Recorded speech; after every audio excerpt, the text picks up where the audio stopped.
Kitchen मध्ये आपलं स्वागत आहे। आज आपण बनवणार आहोत झटपट असे डोसे। त्यासाठी आपल्याला तांदूळ वगैरे भिजवायची गरज नाही।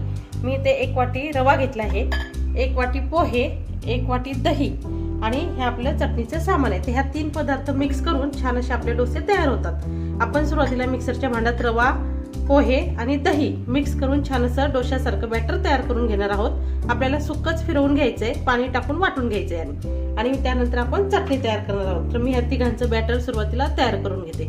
हे बघा, मी रवा, पोहे आणि दही छान असं बॅटर तयार करून घेतलंय। डोशासारखं अगदी तयार करून घ्यायचंय आणि याला आपल्याला आता 10 मिनिटं एक झाकण ठेवून व्यवस्थित झाकून ठेवायचंय, जेणेकरून रवा मिक्स होईल आणि आपले डोसे छान बनतील। ह्या साईडला आपण चटणीसाठी साहित्य भुजून घेतलंय, मिरची, शेंगदाणे आणि लसूण आणि हे सर्व पदार्थ टाकून कोथिंबीर आणि पुदिना टाकून मी आता हे छान मिक्सरच्या भांड्याला व्यवस्थित सगळं वाटून घेते चटणी आणि मग आपण कढीपत्त्याचा त्याला तडका देणार आहोत, म्हणजे आपली चटणी पण एका साईडला तयार होईल।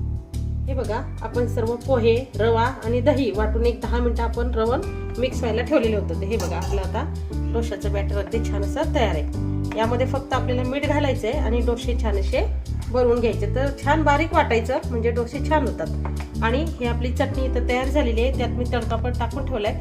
तर आता ही आपली चटणी पण ह्या साईडला तयार आहे। तर मी आता छान असे डोसे बनवून घेते।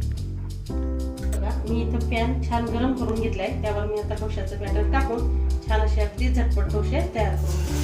हे बघा, अगदी छान होतात, मस्त आपले डोसे पातळ असे तयार होतात। तर मी आता डोसे छान असे बनवून घेते। आपले मस्त असे अगदी घरच्या घरी पिठाचे झटपट असे डोसे तयार आहेत। आता मी छान असे बनवून घेते आणि मग तुम्हाला दाखवते।